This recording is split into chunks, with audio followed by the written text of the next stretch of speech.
Hi hello friends, welcome back to our kitchen Katte YouTube channel. ಇವತ್ತು ನಾನು ಮಾಡ್ತಾ ಇರೋ ರೆಸಿಪಿ ಬಂದು ಪಾವ್ ಬಜ್ಜಿ. ಮುಂಬೈ ಸ್ಪೆಷಲ್ ಪಾವ್ ಬಜ್ಜಿನ ನಾನು ಇವತ್ತು ನಿಮ್ಗೆ ಹೇಳ್ಕೊಡ್ತಿದ್ದೀನಿ. ಪಾವ್ ಬಜ್ಜಿ ಹೇಗ್ ಮಾಡೋದಂತ ಇವತ್ತು ತೋರಿಸ್ಕೊಡ್ತಿದ್ದೀನಿ ನಿಮ್ಗೆ. ಬನ್ನಿ, ಏನೇನು ಸಾಮಗ್ರಿಗಳು ಬೇಕಾಗುತ್ತೆ ಅಂತ ನೋಡ್ಕೊಂಬರೋಣ. ಮೊದಲಿಗೆ ನಾನು ಕುಕ್ಕರಲ್ಲಿ 3 ಆಲೂಗಡ್ಡೆ, 2 ಕ್ಯಾರೆಟು, 1 ಬೀಟ್ರೂಟ್ನ ಕುಕ್ಕರಲ್ಲಿ ವಿಸಲ್ ಹೊಡ್ಸ್ಕೊಂಡು ಇಟ್ಕೊಂಡಿದ್ದೀನಿ. ನೆಕ್ಸ್ಟ್ ಉಳ್ಳಾಗಡ್ಡಿ 1 3, ಟೊಮ್ಯಾಟೊ 1 2, ಬಟಾಣಿನೂ ಕುದಿಸಿಟ್ಕೊಂಡಿದ್ದೀನಿ, ಹಸಿಮೆಣಸಿನ್ಕಾಯಿ, ಒಗ್ಗರಣೆಗೆ ಬೇಕಾಗಿರೋ ಐಟಮ್ ಉಪ್ಪು, ಪಾವ್ ಭಾಜಿ ಮಸಾಲ, ಅಚ್ಕಾರದ ಪುಡಿ, ಸಾಸಿವೆ ಜೀರಿಗೆ, ಅರಿಶಿನ ಪುಡಿ, ಕರಿಬೇವು, ಕೊತ್ತಂಬರಿ, ಎಣ್ಣೆ, ಬೆಣ್ಣೆ, ಶುಂಠಿ ಬೆಳ್ಳುಳ್ಳಿ ಪೇಸ್ಟ್, ಆಮೇಲೆ ಪಾವ್, 1 ಹೆಚ್ಚಿಟ್ಕೊಂಡಿರೋ ನಿಂಬೆಹಣ್ಣು. ಬನ್ನಿ, ಇದನ್ನು ಹೇಗೆ ಮಾಡೋದು ಅಂತ ತೋರಿಸ್ಕೊಡ್ತಾ ಹೋಗ್ತೀನಿ. ಮೊದಲಿಗೆ ಎಲ್ಲ ತರಕಾರಿಗಳನ್ನು ನೀಟಾಗಿ ಮ್ಯಾಶ್ ಮಾಡಿ ಇಟ್ಕೊಳ್ಳೋಣ. ನೀಟಾಗಿ ಮ್ಯಾಶ್ ಮಾಡ್ಕೊಳ್ಳೋಣ. ಈ ಥರ ಸಣ್ಣ ಆಗಬೇಕು.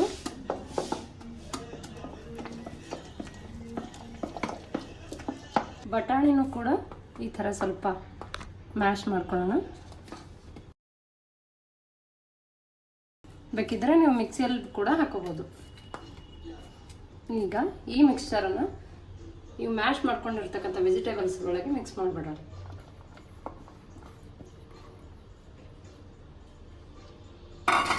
ಇದನ್ನು ಕೂಡ ಒಂದ್ಸಲ ನೀಟಾಗಿ ಕಲಿಸ್ಕೊಳ್ಳೋಣ.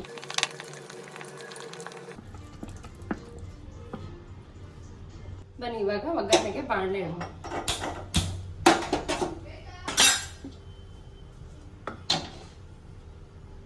ಇದಕ್ಕೆ ಸ್ವಲ್ಪ ಎಣ್ಣೆ, 1-2 ಸ್ಪೂನ್ ಆಗಷ್ಟು ಎಣ್ಣೆ ಸಾಕು. ಹಾಗೆ 1 ಸ್ಪೂನ್ ಆಗಷ್ಟು ಬೆಣ್ಣೆನೂ ಹಾಕೊಳ್ಳೋಣ. ನೀಟಾಗಿ ಕರಗಿದ್ಮೇಲೆ 1 ಸ್ಪೂನ್ ಸಾಸಿವೆ ಜೀರಿಗೆ, ಅರಿಶಿನ ಪುಡಿ, 1 ಹಸಿಮೆಣಸಿನ್ಕಾಯಿ ಕಟ್ ಮಾಡ್ಕೊಂಡಿರೋದು, ಕರಿಬೇವು, ಸಣ್ಣದಾಗಿ ಹೆಚ್ಚಿಟ್ಕೊಂಡಿರೋ ಈರುಳ್ಳಿ,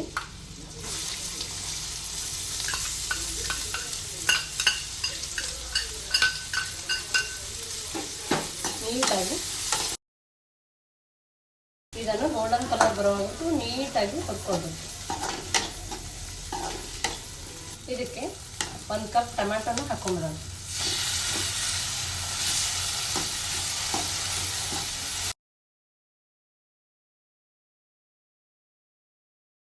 ಇವಾಗ ಇದು ಆಗಿದೆ ಅನಿಸುತ್ತೆ. ಇದಕ್ಕೆ ನಾವು ವೆಜಿಟೇಬಲ್ಸ್ನೆಲ್ಲ ಬೇಯಿಸಿ ಇಟ್ಕೊಂಡಿದ್ದೀವಲ್ಲ ಅದನ್ನು ಮಿಕ್ಸ್ ಮಾಡೋಣ.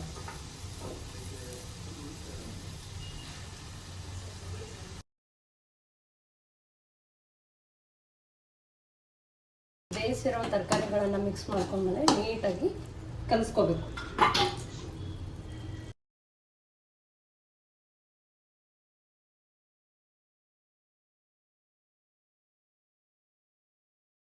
ಇದಕ್ಕೆ ಒಂಚೂರು ನೀರು ಹಾಕೋಣ.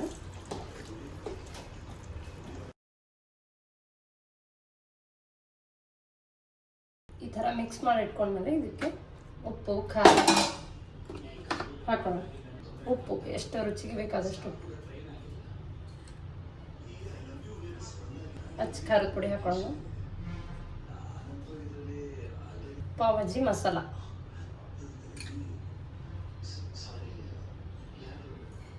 ನೀಟಾಗಿ ಕಲಿಸ್ಕೊಳ್ಳೋಣ.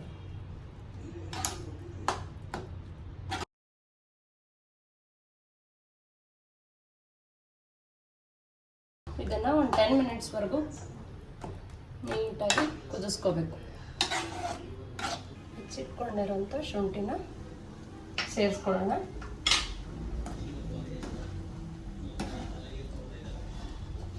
ಇದನ್ನು ಒಂದು 10 ಮಿನಿಟ್ಸ್ ಆಗೋವರೆಗೂ ನಾವು ಕುದಿಸ್ಕೋಬೇಕಾಗತ್ತೆ.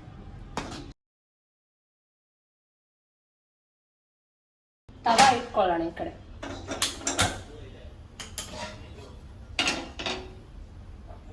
ಇದಕ್ಕೆ ಒಂದು ಸ್ವಲ್ಪ ಬೆಣ್ಣೆ ಹಾಕ್ಬಿಡೋಣ.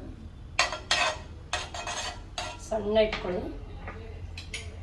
ಇದಕ್ಕೆ ಬನ್ನನ್ನು ನಾವು ಈ ಥರ ಕಟ್ ಮಾಡಿ ಇಟ್ಕೋಬೇಕು. ಒಳಗಡೆ ಪಾವನ್ನ ನೀಟಾಗಿ ಹಚ್ಕೊಂಡು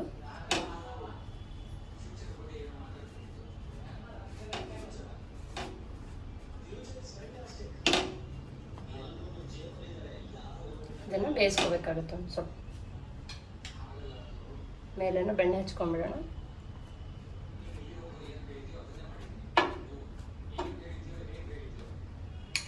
ಈಗ ನೋಡಿ ಇದಾಗಿರುತ್ತೆ, ತೆಗೆದು ನೋಡೋಣ.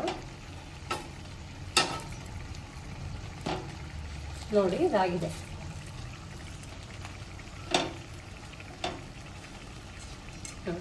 ಇದನ್ನು ತೆಗೆದಿಟ್ಕೊಂಡ್ಬಿಡೋಣ. ಇದಕ್ಕೆ ಇನ್ನೊಂದು ಸ್ವಲ್ಪ ಬೆಣ್ಣೆನ ಹಾಕೊಳ್ಳೋಣ. ನಿಮ್ಮ ಮನೆಯಲ್ಲಿ ಬೆಣ್ಣೆ ಇರಲಿಲ್ಲ ಅಂದ್ರೂ ಹಾಲಿನ ಮೇಲೆ ಇರೋ ಕೆನೆನ ಹಾಕೋಬಹುದು.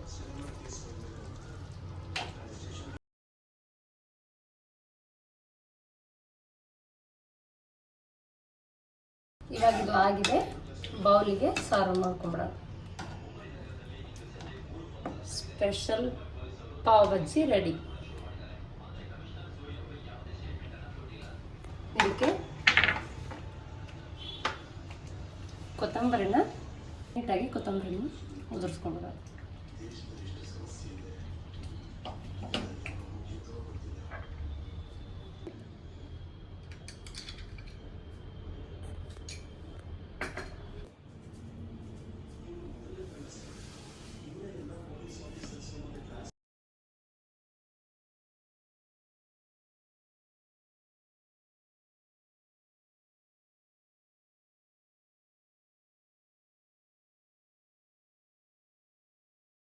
ಇದೇ ತರ ಹೆಚ್ಚಿನ ವಿಡಿಯೋಗಾಗಿ ನಮ್ಮ ಚಾನಲ್ನ ಸಬ್ಸ್ಕ್ರೈಬ್ ಮಾಡಿ. ಹಾಗೆ ಇವತ್ತಿನ ರೆಸಿಪಿ ಹೇಗಿತ್ತು ಅಂತ ಕಮೆಂಟ್ ಬಾಕ್ಸ್ನಲ್ಲಿ ತಿಳಿಸಿ.